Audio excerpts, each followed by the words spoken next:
இயேசு உங்களை நேசிக்கிறார். பிரியமானவர்களே, இந்த நாளில் ஆண்டவர் நம்மளோடு பேசும்படிய வேதத்திலிருந்து 2 வசனங்களை கூட வாசித்து ஆண்டவர் நம்மளோடு இடைபடுகிற காரியத்தை பார்ப்போம். அது எரேமியா தீர்க்கதரிசியின் புஸ்தகம் 3வது அதிகாரம் 20-21வது வசனம் இப்படியாக சொல்லுகிறது. ஒரு மனைவி தன் புருஷனுக்கு துரோகம் செய்வது போல இஸ்ரவேல் வம்சத்தாராகிய நீங்கள் எனக்கு துரோகம் செய்தது மெய் என்று கர்த்தர் சொல்லுகிறார்.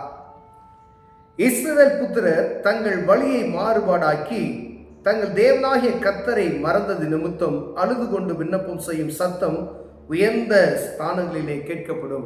பிரியமானவர்களே, ஆண்டவர் நமக்கு ஒவ்வொரு வசனத்திலையும் பரிசுத்த வேதாகமத்தில் கொடுக்கப்பட்ட காரியங்கள் ஒரு கணவன் மனைவியினுடைய ஒரு நம்பிக்கை, பரிசுத்தம், அவங்களுக்குள்ள இருக்கக்கூடிய அந்த ஒருமனம், கணவன் மனைவி என்ற உறவு பரிசுத்தமானது என்று வேதம் சொல்லுகிறது.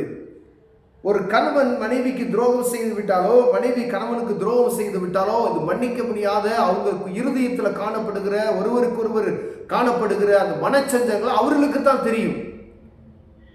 ஒரு மனைவி தவறு நிமித்தம் அந்த கணவனுக்குள்ள ஏற்படக்கூடிய காரியங்கள் எவ்வளவு பயங்கரமாய் இருக்கும் என்பதை வேதம் தெளிவாக சொல்லுகிறது. அப்படி அந்த உறவு, அப்படிப்பட்ட பரிசுத்தமான அந்த உறவை குறித்து ஆண்டவருக்கும் நமக்கும் உள்ள அந்த உறவு, அதான் கணவன் மணவாட்டி அப்படின்னு சொல்றாரு பார்த்தீங்களா.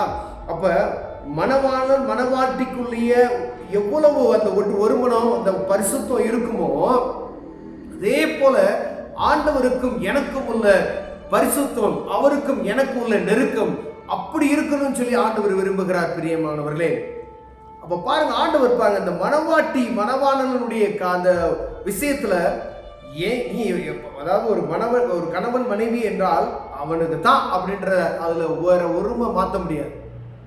அது தவறி நடந்துருச்சு அப்படின்னா, தவறுதல் நடந்துருச்சுன்னா அவ்வளவுதான், அங்க கெட்டு துரோகம் அப்படின்றது சொல்லப்படுகிறது. வேதம் துரோகம், ஒரு கணவன் மனைவிக்கு துரோகம் செஞ்சுதான்.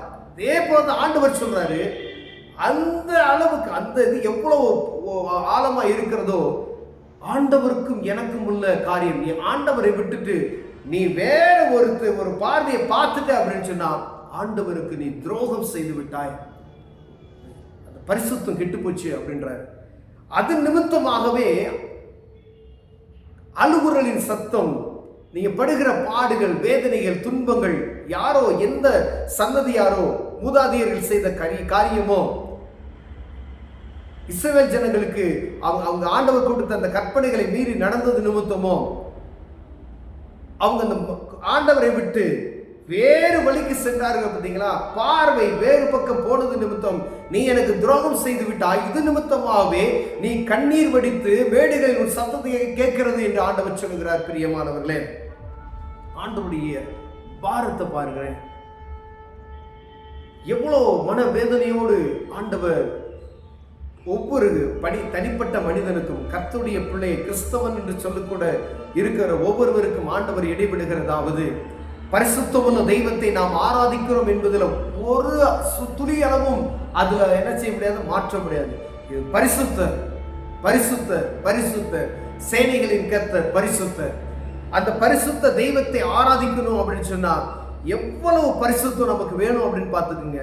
நீங்க சின்னதா, நீ யாரோ சொன்னாங்க, யாரோ செஞ்சாங்க அப்படின்னு சொல்லி மனிதனை நீங்க பெருமைப்படுத்தினா கூட விக்கிரக ஆராதனை என்று சொல்லப்படுது. எதுக்கு? ஆண்டவரை விட்டுட்டு அடுத்த முதன்மையை உங்க மனைவிக்கு நீங்க முதன்மையை கொடுத்த, உங்க பிள்ளைக்கு நீங்க முதன்மையான இடத்தை கொடுத்தீங்கன்னா கூட, தெய்வத்துக்கு கொடுக்க வேண்டிய அந்த நேர காரியத்தை, தெய்வத்துக்கு கொடுக்க வேண்டிய அந்த கணத்தை வேற ஒரு மனிதனுக்கு கொடுத்தீங்கன்னா அது விக்கிரகார துரோகமாய் மாறி விடுகிறது. பிரியமானவர்களே, வேதம் தெளிவாய் சொல்லுகிறது, இஸ்ரவேல் புத்திரர் தங்கள் வழியை மாறுபாடாக்கி தங்கள் தேவனாகிய கர்த்தரை மறந்தது நிமித்தம் அழுது கொண்டு விண்ணப்பம் செய்யும் சத்தம் எந்த ஸ்தானங்களிலே கேட்கப்படும். ஒரு பிரச்சனை வந்ததுக்கு அப்புறம் ஆண்டவரே அப்படின்னு சொல்லிக்கிறான். நீங்க ஆண்டவருக்கும் எனக்கும் அந்த உடன்படிக்கையில் நீங்க உறுதியா இருப்பீங்கன்னா ஒன்றும் உங்களை அசைக்க முடியாது, எந்த மனுஷனும் அசைக்க முடியாது. பிரியமானவர்களே, உங்க வியாபாரம் இருக்கலாம், உங்க உயர்வா இருக்கலாம், எத்தனை தடைகள் வந்தால் ஆண்டவர் நேர்த்தியாய் நடத்தி கொண்டு போவார், அதில் எல்லளவும் சந்தேகமே இல்லை. ஆனா பாருங்க, இது நிமித்தமாகவே உங்கள் கண்ணீர் சத்தம் கேட்கப்படுகிறது என்று ஆண்டவர் சொல்றார். ஏன்? மாறுபாடாக்கி உங்க இருதயத்தை வேறு பார்வை உங்களுக்கு போயிடுச்சுன்னு வச்சுக்கோங்களேன். அதாவது நீங்க அதான் சொல்ல, உதாரணத்துக்கு எப்படி சொல்லணும் அப்படின்னா, ஆண்டவர் தான் முதல். அவருக்கு கொடுக்க வேண்டிய அந்த கணத்தை வேறு யாருக்காவது நீங்க கொடுத்துட்டீங்கன்னாவே அது துரோகம் செய்ததுக்கான காரியம். பிரியமானவர்களே, ஆண்டவர் என்னை நோக்கி பாரு, எனக்கு மட்டும்தான் நீ, என் பிள்ளை எனக்கு மட்டும்தான், எனக்கு தான். எவ்வளவுக்கு எவ்வளவோ மனிதன் மேல் ஆண்டவர் பிரியம் வைத்திருக்கிறார். அவர் படைத்த மனிதன் மீது அவ்வளவு பிரியம் வைத்திருக்கிறார். என் பிள்ளை எனக்கு மட்டும்தான், துரோகம் செய்யக்கூடாது. துரோகம் அப்படின்னு சொல்லி வந்துச்சுன்னா அவர் மன வேதனைப்படுகிறது நான் பார்க்க முடிகிறது. பிரியமானவர்களே, உங்க பிள்ளை நம்ம பேச்சை கேட்கல அப்படின்னு சொன்னா எவ்வளவு மன வேதனையா இருக்கும். அதே போலதான் ஒவ்வொரு காரியத்தையும் ஆண்டவர் பரிசுத்தத்துக்கான காரியத்தில் ஒப்பிட்டு சொல்லப்படுகிறார். அவருடைய காரியம், அவரு என்னை மட்டும்தான் நீ பார்க்கணும், என்னை என்று உனக்கு வேற தேவர்கள் வேண்டாக இருக்க வேண்டாம் என்று சொல்லி இருக்கிறார். உலகத்தில் இருக்கிற அனைத்து மனிதர்களுக்கும் ஆண்டவர் எழுதி கொடுத்த இந்த வார்த்தை, வானத்தை பூமி உண்டாக்கினவர் ஒரே ஒருத்தர் தான், அவரையே நோக்கி பார்ப்போமே நான் சகலத்தையும் ஆண்டவர் மாற்றி அமைக்க வல்லமையுள்ளவர் இருக்கிறார். பிரியமானவர்களே, வேத புஸ்தகத்தில் எழுதப்பட்ட எல்லா காரியமுமே கடவுள் ஒரே தெய்வம், என்னென்று உனக்கு வேற தெய்வங்கள் வேண்டாம்னு சொல்லியிருக்கிறார். அதுல கொஞ்சம் மாறுபாடு பண்ணோம்னா துரோகம் செய்து விட்டோம் என்று சொல்லுகிறார். நீங்க துரோகம் செய்வது நிமித்தமாய் அநேக பாடுகளை பட வேண்டியது என்று சொல்லுகிறார். அப்ப நம்ம திருப்பி அந்த ஒரு தவறான ஒரு கஷ்டத்தை அனுபவிச்சு மீண்டுமாய் தேவ சமூகத்தில் கண்ணீர் வடித்து கிட்டி இருக்கணும். ஆனா துரோகம் தான் என்று சொல்லுகிறார். பிரியமானவர்களே, உங்களுக்கு அதாவது துரோகத்தை யாராலும் மன்னிக்க முடியாது, யாரும் மன்னிக்க மாட்டாங்க. ஆனா ஆண்டவர் மன்னித்து ஏற்றுக்கொள்ளுகிறார். ஆனா அந்த துரோகம் எப்பயுமே என்ன செய்யும், இருதயத்தின் ஆழத்தில் இருந்து கொண்டே இருக்கும். ஆண்டவர் இஸ்ரவேல் ஜனங்களை பார்த்து மாறுபாடான சன்னதி, முரட்டாட்டமான சன்னதி